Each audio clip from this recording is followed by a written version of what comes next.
This is the real talk on what's working, what's failing, and what it takes to win in the restaurant industry. Welcome to Pillar Mindset. America is falling out of love with pizza. Wall Street Journal, Fox News, and many others are posting and driving media behind this concept of America falling out of love with pizza. Today, we're going to talk a little bit about how we view that and what we think here at F&P, because I can tell you that I completely disagree.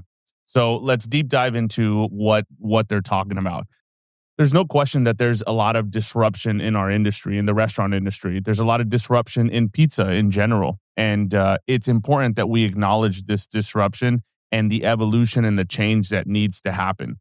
But before we get into that, I want to really emphasize that I'm a pizza lover and I know just about everybody around me loves pizza. And it would be very, very difficult for me to read a headline like this and not comment on it because I completely disagree. So let's talk a little bit about why these media outlets are reporting on a decline of pizza. I think that our buying habits and people that are dining out, I think our behavior and our interests are changing, right? How we're purchasing food, how we're dining out, how we're looking to consume products. And that is an obvious shift. That's having an impact on the pizza industry. Does that mean that America is falling out of love with pizza? I think not. So let's talk a little bit about what those shifts might be and why somebody like a Pizza Hut, a Domino's, or a Mod Pizza, or even a Pyology are experiencing some difficulties right now. I really think that before we do that, we should deep dive a little bit about the history of delivery pizza. And we don't really need to overcomplicate this.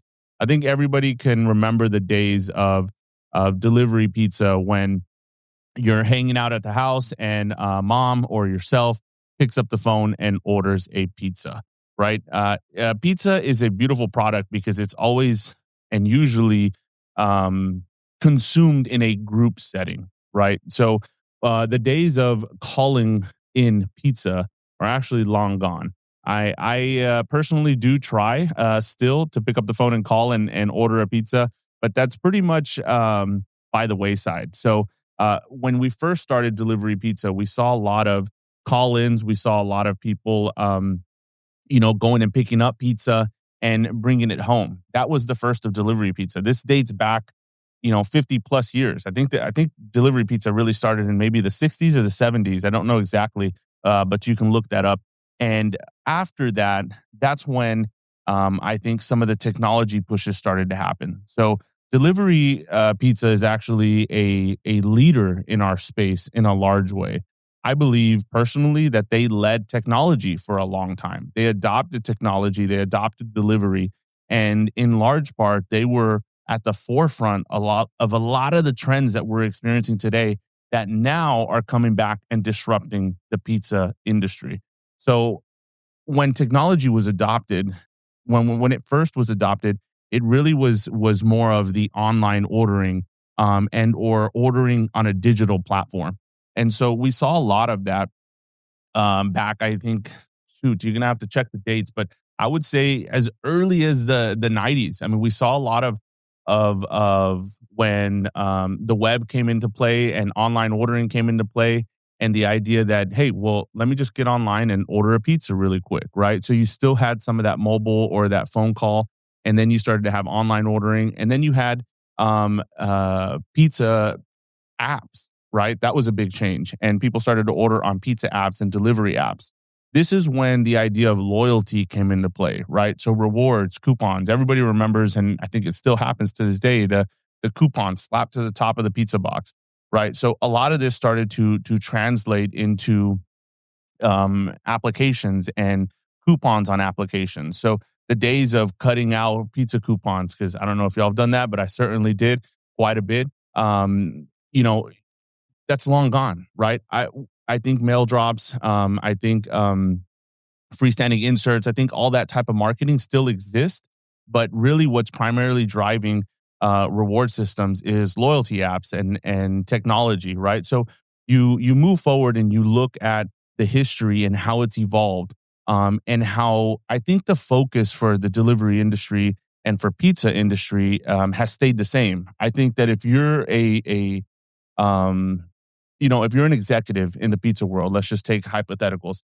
I think you're really focused on speed, convenience, and you're focused on quality. And a lot of that kind of overlaps with each other because if you can get somebody a pizza quicker, then you have a better chance of it being higher quality. So when you introduce all the technology, that starts to evolve. And I can remember when Domino's was praised for their loyalty app. I can remember when a lot of these pizza chains really started to adopt technology in a very cutting edge way. How about the text, right? We used to get a text of where your order is at. And they frankly did this in a very successful way. And I think they continue to do it in a successful way. But that's a little bit about how we get to today. Um, with that being said, delivery is not only pizza. I think that conceptually or what we thought of as delivery was largely pizza. Most of the time when we said, "Hey, let's order delivery," it's well, what kind of pizza do you want, right? And now today we understand that let's order delivery means anything from pizza all the way to uh, medicine from the local grocery shop, right? So pizza as a whole now has a competitor in convenience. And I think that's really what's starting to disrupt some of this. I also think that there's some other trends that they're battling. And I think that as they battle these, it does not mean that America doesn't like pizza. I'm gonna eat pizza till the day I die. Hopefully, it's not the reason that I die, but I do think that pizza is here to stay. And I want to talk a little bit about what are the other challenges that they're facing. Right. So if you look at the history of pizza and if you look at that rampant growth because of technology and because of the delivery aspect, you saw a lot of scale happen, right? This is how the pizza chains that were leading the industry grew so fast. They grew very fast and they recruited a lot of franchisees, a lot of good ones and a lot of bad ones. But they prioritized scale and market share and growth. And as there's more options today, I think that it's important, as an operator, as a franchisee, and as a CEO of F&P, I think this is something that we really look at carefully when we choose to partner with brands. But I think it's important to look at the franchisee structure and look at what's the makeup of the franchisees. And what I mean by that is how old are they? How many units do they own? Is it primarily single store unit owners? Is it multi unit owners? And as you understand the franchisee landscape, I think you're going to understand a little bit more about the motives of what a potential franchisee advisory council speaks on, what potentially the franchisor is getting in regards to feedback or into information. And so it's really important that if you look at these huge successful brands, that we understand the franchisee makeup. And they're not all franchises, right? You do have some corporate brands, but I think that's important to understand because if you look at the history, you saw a lot of scale. And when you're the giant in the industry, it's harder to evolve. So it's harder to get franchisees that have been successful for so many years to adopt maybe new technology or maybe new culture or maybe new focuses. And that's when a lot of the conflict happens, right? That's when a lot of, and we're huge believers in conflict. We talk about this a lot. I think once you establish trust, you then have conflict and need conflict to be able to make decisions in business. And so if we look at that franchisee structure and the prioritization of scale, and some of it was just natural scale because they were industry leaders, right? In the fast casual or in delivery or in fast food, they were at the forefront of a lot of the technology and a lot of delivery. And so when you get that scale at the rampant pace that they achieve that, now when it's time to move and when you start to get these pressures of, well, delivery is not just pizza, it's all kinds of products and it's all kinds of services. And there's consumer interest in other things like, and I think Wall Street Journal posted coffee or Mexican food, right? I think that it's important that we understand that choice is readily available to people right here, right? And it's so much easier to get food that's not just pizza. And so I think that as you start to face some of those pressures, and we understand the franchisee landscape, and we understand some of their scale that they accomplished early on, I think that we can then now begin to understand why media outlets start to post or start to write about things like America is falling out of love with pizza.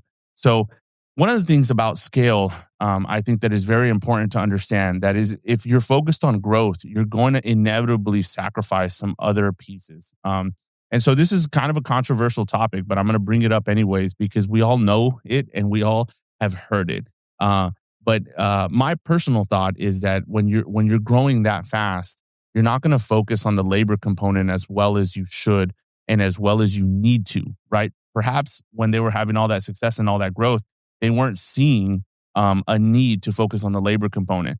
But in today's world, that's changed drastically. Labor is incredibly important. We here at F&P talk about how our people are our biggest asset, right? A lot of people talk about assets as something on your balance sheet, but we really know that at the end of the day, this is a people business. And so when you accomplish that much scale, I think there was an underinvestment of focus and money into the labor piece, into people. And so at the end of the day, what do you get is you get jokes like, well, pizza boy or pizza delivery guy, or you're a delivery guy. There's no reason why that it's not a big secret that those jokes start without there having been some type of root, right? In the joke.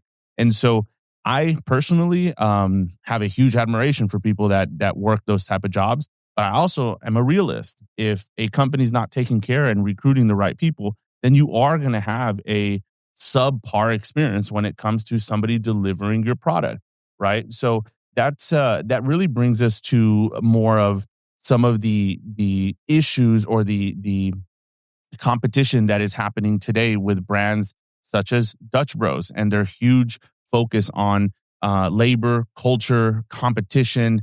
It's really more of a lifestyle brand than it is just a big brand that had a lot of success scaling, right? And so you get issues with other companies adopting different approaches to culture and to labor, and how when you're the big giant in the industry and when you had so much rampant success early on, but then you start to face these pressures on delivery and options and being able to access different types of food on a delivery app, technology starts to grow. And then there's new brands that take off with a stronger focus on labor, with a stronger focus on pay, with a stronger focus on team culture, and start to embrace more of a lifestyle culture. I think that's inevitably going to start to put pressure on pizza brands. So the the delivery platform, I think, is important to acknowledge because now there's what we call third party delivery, right? Or third DSPs, right? Delivery service providers. That is an industry as a whole, right? It is a new industry. It's something that was birthed with convenience in mind. And it took a lot of the industry that lacked that technology and lacked that service or um, that way of purchasing, and it gave it to them. But the issue there is the consumer's focus starts to shift from a loyalty app within a brand to now a third party where they're shopping for what they want to dine that night, right? How many of us get onto DoorDash, Uber Eats, you name it, Grubhub, and start to shop and say, well, what's available to me? I personally don't do it very much because those convenient fees are very, very expensive. And I would encourage you to go first party, which is just reach out to the brand. They probably have a loyalty app and a delivery system in place already with how much technology has grown. And that's not a knock to these companies that created these DSPs, but it's really more of again, it goes back to that word disruption, right? So you have this advancement in technology through a third party delivery service provider. And then you have people that are focused on food, people that are focused on people, not necessarily technology. And then you have this overlap, right? And so there's a value, inevitably, there's a value to us as restaurant owners to adopt this type of technology, but we also give up a lot. Some of y'all in the industry understand that there's a huge fee involved with these delivery service providers. That cuts into our profit margins. And if we're not going to sacrifice some of that profit margin, because profit margins are very low in the restaurant industry historically, depending on what product you sell, you then increase your price on delivery service providers. And that's why it's so expensive. Because if I sell a $10 pizza in my shop and I have to now pay a service provider 20% of that, well, I'm going to increase my price on that service provider by 20%. So you're now paying $12 plus taxes, plus delivery fees, plus all the rest that comes with it. So as we look at that, I think that also created a pressure for the pizza industry. Here at F&P, we've been exploring pizza for quite some time now. We certainly eat a lot of pizza, and we like the idea of pizza. I really don't think that America is falling out of love with pizza. I think that our trends are changing and the pressures are putting competition at the forefront. I really think that this is something that we're going to have to learn about together. And what I mean by together is as restaurateurs as a whole. I'm a huge fan of every single brand that's out there that is trying to do a good job. I'm a fan of people that are trying to prioritize product, that are prioritizing people. And I'm going to dine at these brands and I'm going to dine at these restaurants because I want to support local. I want to support even big organizations that are doing a good job. Who doesn't want to be part of something great? Now, if you're on the side of not prioritizing your people or not evolving or not really focusing on quality product, and really at the end of the day, you're just trying to make a quote unquote living, I would encourage you to go get a job or get out of the restaurant industry. It's important that we have a strong um, dine out culture, and particularly here in the Rio Grande Valley, I know that we take a lot of pride in our food, and so I think that's of the utmost focus. So, investing in labor wasn't a strong focus. This is again my personal opinion, but I don't think it's too far off. When you're having that much success, and when you're leaning on technology, and you're leaning on convenience, and you're focused on speed, you're really going to start to sacrifice some of that labor component. And that's where some of the competition is going to start to creep in and do a better job.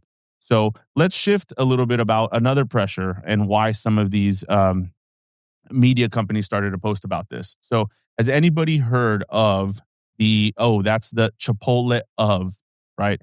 Chipotle of pizza or the Chipotle of salad. Chipotle did a phenomenal job of creating a model around options and around elevating a product that might not have the same perception that what they brought to the product, right? So if you say the word burrito to me, hey, this is just me, right? But I think of a gas station burrito and it comes in a frozen package like this and you put it in the microwave and that's a burrito. So in today's world, that's starting to shift. Burritos are wildly popular, and Chipotle did a tremendous job with that. And what they introduced was options and the fast casual dining experience around burritos. And they created a business model around these options and around this elevated experience with something as simple as a burrito. So that's why you then get that's the Chipotle of. So let's talk about the Chipotle of pizza in this case. I remember looking at this. I remember talking to different investors. I actually was approached by a local investor here. They're in a different industry. They're actually in the hotel industry, but they had looked at a lot of these pizza brands that were having a lot of success. So I think that we have to really look at success in a lot of different ways. But what I mean by success at the time was they were having a lot of growth and they were having a lot of success in marketing, and they adopted a lot of influencers and big name celebrities that were driving a lot of their success. Be careful with this success, because if you have 50 units and you go to 100, yes, that's 100% growth. But if you have 1,000 units and you grow by 10, if my math is correct, I think that's 1%. Is that 1%? Yeah. Okay. 10 units of 1,000 is 1%, right? So one company might promote 1% unit growth and another company might promote 100% unit growth. But which one is more successful? That's for you to decide. And I think that that's when we really start to break down success and ask ourselves, is this genuine success? And so back to the story about how I viewed that at the time. I can remember vividly sitting in the meeting rooms, and at the time we didn't operate multiple brands, but we were looking at other brands, and we constantly are looking at other brands. And so when I was approached, this is not to knock this investment group or this party, and it's not to knock any of these businesses, but I saw a huge flaw in this model. Personally, I don't want to sit here in hindsight and tell you, oh, I saw this coming, but I did see this coming. I really did for myself, and I avoided getting into that type of model where it's the Chipotle of pizza. And I'll tell you exactly why I personally avoided it at the time. My association with pizza and a lot of my memories with pizza are pizza parties. They're sleepovers, they're football games, they're sporting events, they're birthday parties, all the above. What does all that have in common? There's a lot of people. It's a group setting. It's a shareable item. And so I thought when I was looking at some of those Chipotle pizza brands that had immense amount of success, and I think some of them are named in these articles like Biology and Mod Pizza, and some of them facing challenges. Does that mean that they're not going to be here tomorrow? I don't know. That's up to that leadership group and up to that group to evolve and to face their challenges with conviction and with belief in their product. But my personal opinion, and this was now 10 plus years ago when we looked at this, I just didn't see the model working for pizza. How many times have you shared a burrito? How many times have you invited five friends over and said, hey, let's all have a burrito? That doesn't happen. Okay. When you have a pizza and somebody shows up with a pizza, it usually a group of people get excited. So the idea of the Chipotle of pizza, for me personally, and for us at F&P and the way we assessed it, was that this really it's more of a trend, and I think some of this success um, is temporary. Fast forward to today, there's other people that believe that's the case. So, not to say that we were right or wrong at the time, but I think there's something inherently wrong with taking a product like pizza and trying to making it personal and creating all those options and taking the convenience aspect out of it, taking the speed out of it, and most importantly, taking out the way that we enjoy pizza, which is with other people. So again, the Chipotle of pizza model and how now if you go and ask Biology and Mod and all these others that have had success, or do they call themselves the Chipotle pizza? I have no idea. I don't know how that idea came about, but you can see that there's similarities in how they built their business models. So I personally dined a lot at Biology. I've never been to a Mod Pizza. I've never been to some of these others, but I think personally, I heard about it. I liked it. There was an idea where I gravitated towards cauliflower crust for a little bit, gluten free. Some of those trigger words and some of those keywords that got me in the door. But I found myself not continuing to go. And why? It's primarily because that experience for me didn't match with the product. So when I'm looking at pizza and when I'm thinking, oh, I want to have lunch right now, I'm not thinking about, oh, I want to go customize my pizza and go get in line. When I'm thinking pizza, I'm thinking NFL playoffs. I'm thinking college football playoffs. I'm thinking UFC. I'm thinking sports. That's my personal relationship with pizza.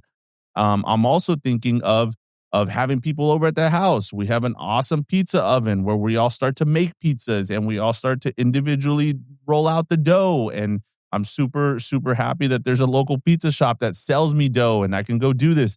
But it's always surrounded around other people. So I found myself slowly I stopped dining at these places because it just didn't, it wasn't a natural fit for me. So I think inevitably you're fighting an uphill battle. This is another reason why maybe media outlets are posting about America's falling out of love with pizza. I don't think that it's because we don't want to eat pizza anymore. I think it's because there's a lot of competition, there's a lot of pressure, and there's a lot of trends that had success early on, but perhaps weren't sustainable successes. So Don't know any of those don't know any of those leadership groups personally, but I root for everyone out here. And so hopefully they can face those financial challenges and some of those industry challenges and adopt. Um, but now let's talk about another pressure this is very speculative, but this is my personal opinion. In today's world, we have a lot of social media. So we have a lot of trends and a lot of keywords that keep bubbling up. Well, in the pizza world, we have to talk about this. We have to talk about the influence that people are having on the pizza industry. And when you ask yourself, what type of pizza is Pizza Hut? What type of pizza is Domino's? What type of pizza are these big pizza brands serving? Well, I don't know that answer. You're going to have to go ask them, but I will tell you what I believe. I believe that they're serving an American style pan pizza. That's what they promote. So that's my perception of the pizza. There's others that serve a American style hand tossed pizza, and there's all these qualities. But if I'm starting a pizza brand and I'm thinking about how do I make this the best experience for my customers, and it's primarily driven by delivery, then I'm going to build a pizza that travels well. So when you talk about pizza and you look at how to create a product that can be consumed at a home 20, 30 minutes later, you're probably going to look at a thicker crust. You're going to probably look at something that retains heat. You're going to probably look at something that holds well in a box, and you're going to build a product that works for your model. So that's where I believe, personal opinion, American style pan pizza or hand tossed was created, because there was a business model behind this product. It's very different than things that are trending right now, or that things that people want to talk about, which is what type of pizza is the best pizza. I've seen a lot of this type of content. It's driven by a lot of creative people. I think there's a gal out of the East Coast. I'm not sure. Juan Carlos, can you look this up? Can you look up I think her name is Jumo. Am I saying that right? Jumo, just look up Jumo Pizza. Let's see what it says. But there's people in the East Coast, there's people in California, there's people in the Midwest, there's people all over the world that tout that they have the best pizza. This is not American pan style pizza. There's actually a negative connotation with this type of pizza, if you ask me. And people are celebrating things like Chicago style pizza, New Haven style pizza. They're talking about New York style pizza, Detroit style pizza. So when you have all these different areas and regions, there's more passion behind this because it's from an area. It's from there's localization. So if you're from New York, you take pride in New York style pizza. If you're from New Haven, you bet your ass that you're saying that this is the best pizza because there's a localization. When you're talking about an American pan style pizza, I don't think America is saying we have the best pizza. I just don't think that is a thing. And I think that the localization is more important. Did you find something on Jumo? I think her name is Jeannie. Or no, is it Jeannie? Yes, that girl. Okay, what is her? What is she? What does she do? Like a pizza influencer? Yeah, yeah, that's her. Okay. People like her, and is it Jumo? Am I saying that right? Okay. People like Jumo get into my feeds and get into other people's feed, but they have a very big influence on the pizza industry. People like Dave Portnoy.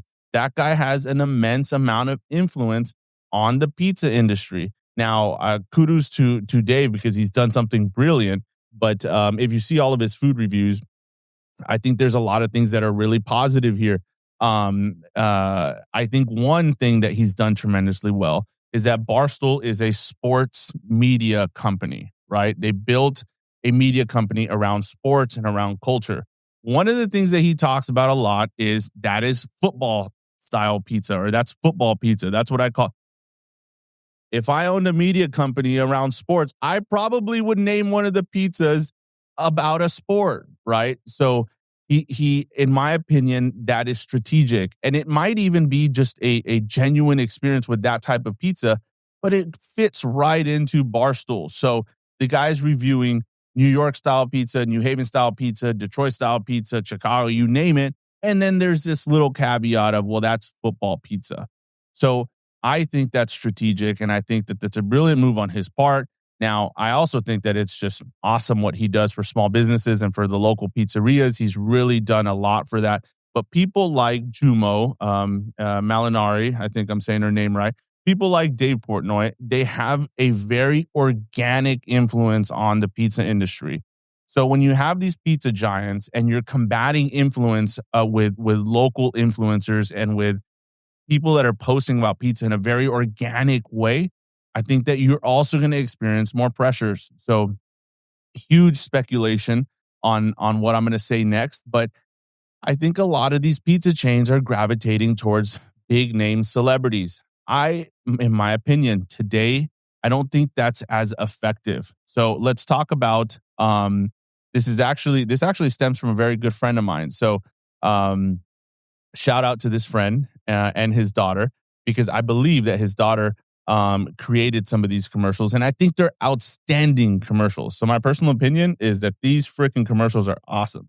But have you seen the latest commercials with Tom Brady and with Josh Allen and with these other big name celebrities?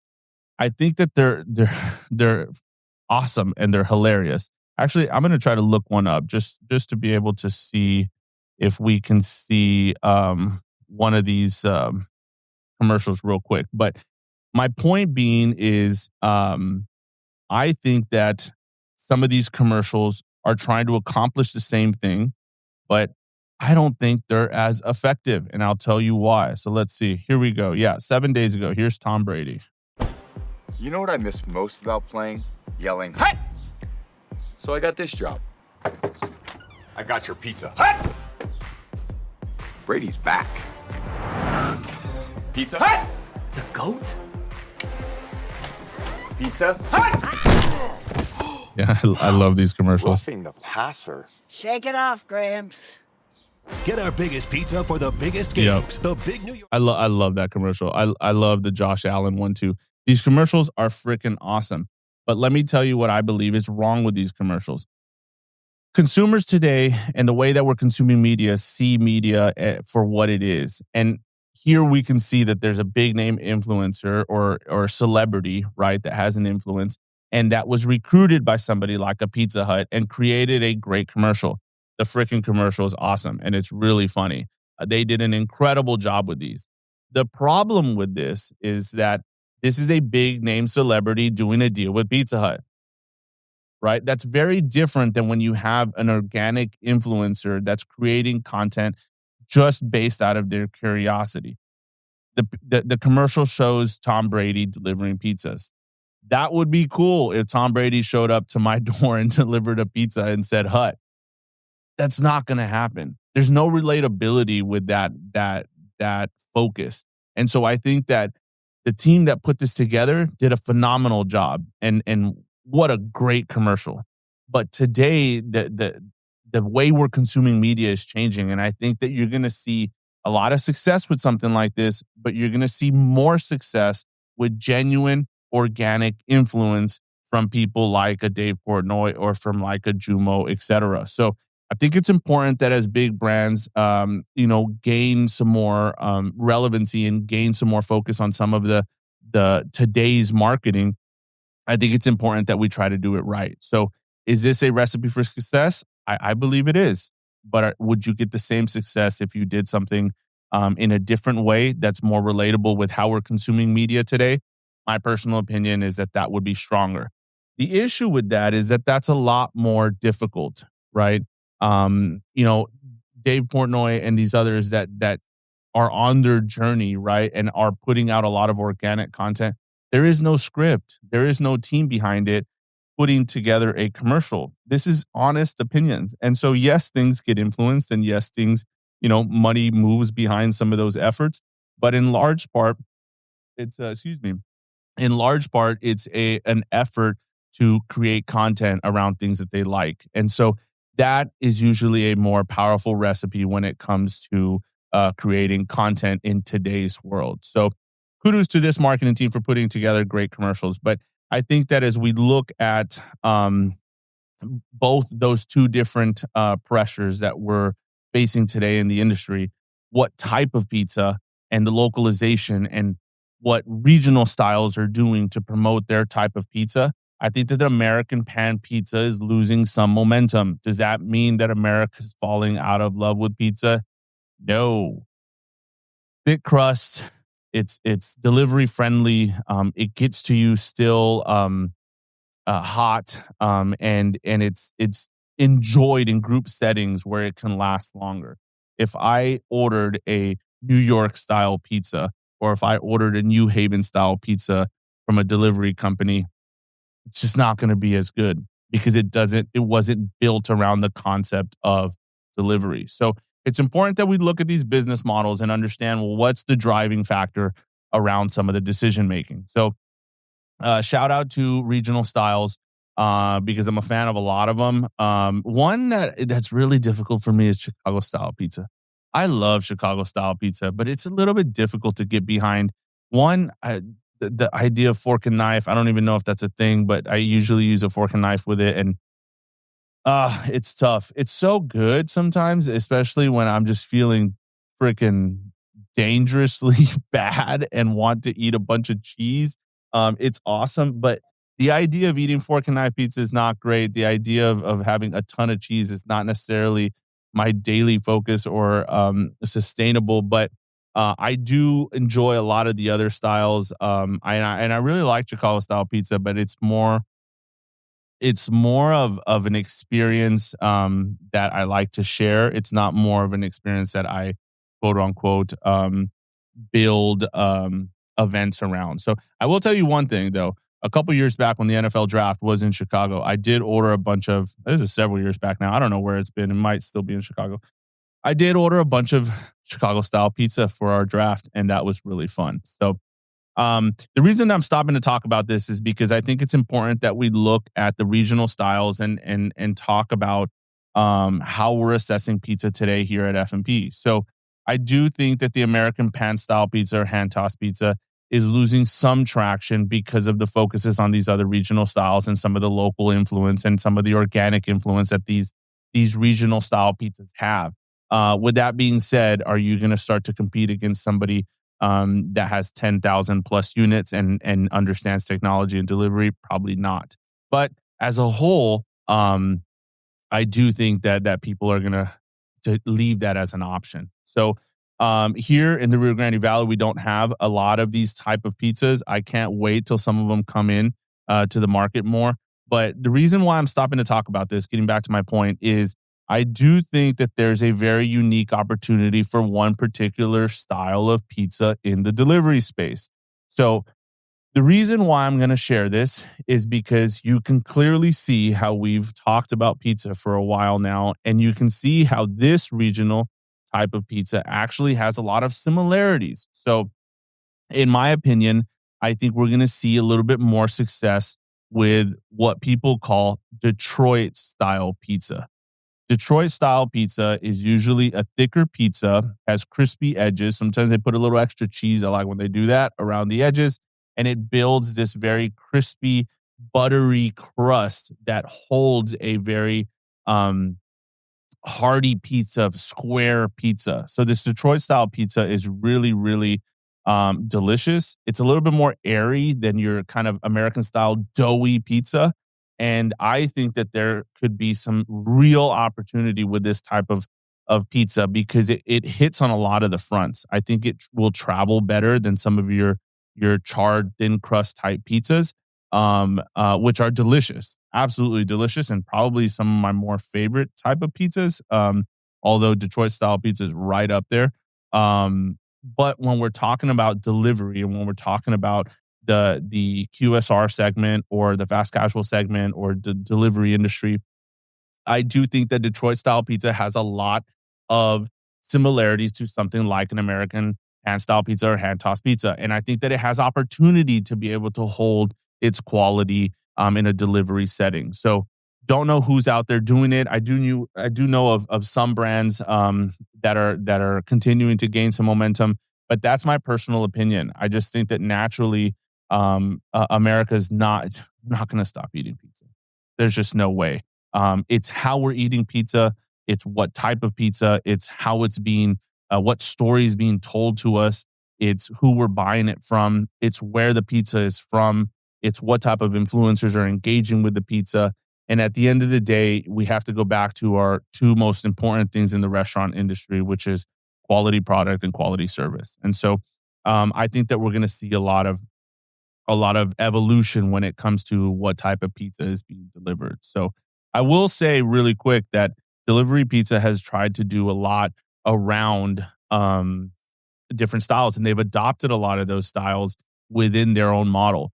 The problem with that, in my opinion, is that it starts to create this very large menu, this very large choice, right? So I've seen brands they start with an American pan style pizza or a delivery pizza, whatever you want to call it, and then they start to add, well, this is our New York style, this is our Detroit style, or whatever they start to add to their menu. The only issue with that is that you then start to have kind of more specialty pizza as one-offs and as an option. And I don't know if that SKU moves fast enough like what people know you for, which is just your regular pizza. A lot of the time pizza gets made, and you can double check this, but a lot of the time pizza gets ordered and the actual person eating it didn't really even have a choice, because people are just ordering in a group setting and saying, hey, here you go, just get whatever type of pizza, right? Some of it is for kids, right? And so who's ordering it? It's probably mom or dad, and they're just pushing buttons and getting some pizza for their kids. So I do think that that's a smart move when it comes to delivery pizza, adopting some of these regional style pizzas, and they probably saw a little bit about what we're talking about. But again, it starts to cause complexities within the operation. You start to have more SKUs, you start to have more product, you have to introduce more training, you have to do something well that you haven't done well for a very long time immediately, right? Because if you don't do that product well, then your brand starts to sacrifice and your quality of product or service starts to get diluted because you introduce this regional style pizza and that's not your forte. So that has started to happen as well, and we're seeing more of that. But it isn't as easy as it may sound. So we talked a little bit about the technology piece, but I want to hone in a little bit more on the relevancy piece, and not necessarily with the two topics that we were talking about, but more with other brands that are having a lot of success with this. So Raising Cane's. Shout out Todd Graves. I think that guy from a distance seems like a stand-up dude. I think what he did and what he's doing with his company is wildly impressive. And let me tell you why I believe it's impressive, is because the guy doesn't need to do it. The guy is very rich. He is very wealthy, but he still has the same passion for chicken fingers as he did when day one, or at least that comes through in a lot of his marketing and a lot of his content. And so I think that dumbed down version of an entrepreneur, I think, is brilliant. It's so smart what Todd Grace has done and what he continues to do with the Raising Cane's brand. But the reason I bring this up is because Raising Cane's has really thrived on simplicity and culture, and they've thrived on community. So they do this so well. I think that, Raising Cane, look, I'm not an LSU fan. I don't go for LSU. I see a lot of their LSU marketing and a lot of their content. I'm not I forget who else is on there. What's the rapper's name? Is it Ice-T? No, Ice-T? Or maybe he promotes Ice-T and his name is something different. I'm not sure what his name is. I'm not a fan of a lot of these things. But what I'm a fan of is seeing them engage with the brand at such a high energy level. And that aspect, I think we can all get behind because it's fun. And when people are having fun with your brand, I think that's contagious. And so Raising Cane's has done such a good job of building community and building localization and taking that localization and just spreading it with their brand across the whole organization and celebrate different local communities. And so I think that model is so powerful in today's world. But that's a unique case where where I think Raising Cane's has franchised some, and then maybe they stopped, and there's a little bit of both, a kind of a corporate structure and a franchise structure. Somebody can look this up, and I should know this because I've looked it up plenty of times. I'm just not remembering. But the point I want to make here is that the relevancy piece and the culture piece is so strong with something like a Raising Cane's, and primarily it's because one dude is engaged, and he's probably worth over $20 billion, and he's a chicken finger fanatic. And I think when you have that polarizing effect, I think it's just kind of fun. So you don't really lose yourself when you have that type of focus. So I do think that pizza chains need more emotional connection. I do think that they need more local campaigns. I think their storytelling needs to engage with more local markets and hyper local markets. And how do you do that? That's the real challenge. How do you do what Raising Cane's has done? Well, that's why there's only one Raising Cane's, right? And there's a lot of other companies that are having success with this, but I wanted to highlight Raising Cane's because they've done it so well. So I think that when you come back to the pizza industry, I think you're going to start to see more of this type of marketing strategy. But more than anything, even though you're a small footprint delivery style pizza, I do think that it's important for all of us as restaurateurs to get involved in our community. And so I think you're probably going to see a lot of community involvement by franchisees and by other operators in the pizza space. So, man, that's a lot of pizza. I think that the pizza industry is evolving. I think that it's here to stay. I think that I know I'm going to be eating pizza for a long, long time. Pizza is one of America's favorite foods. I think they did, I don't know, look this up. There maybe $30 billion last year. And what did that? Can we look that up actually? And yes, the market is growing. The industry as a whole, QSR, fast casual, et cetera. What did they do last year? Do you know?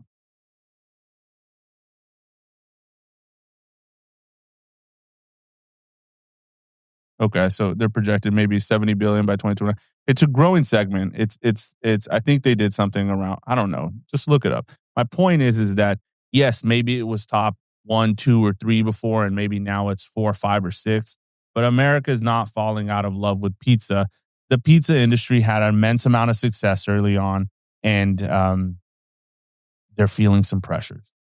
And that's the nature of business. When you have a competitive edge, I think that it's very important that you don't lose that competitive edge. And so here at F&P, our competitive edge is focusing on people and coaching and mentoring and being passionate about food, hence F&P, food and people. And we're here to focus in on that for years to come. But people in the pizza space, I think, need to continue to not lose their competitive edge. And when you had edge with technology, when you had edge with delivery, and now everybody's doing technology and delivery, you've got some things to rethink. So, personal opinion, we're going to be eating pizza for a long time. That being said, I'm very happy that my team got me this wonderful blanket here. And this is my attempt to be a pizza superhero.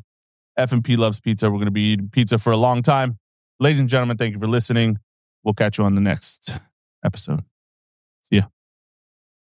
This is the real talk on what's working, what's failing, and what it takes to win in the restaurant industry. Welcome to Pillar Mindset.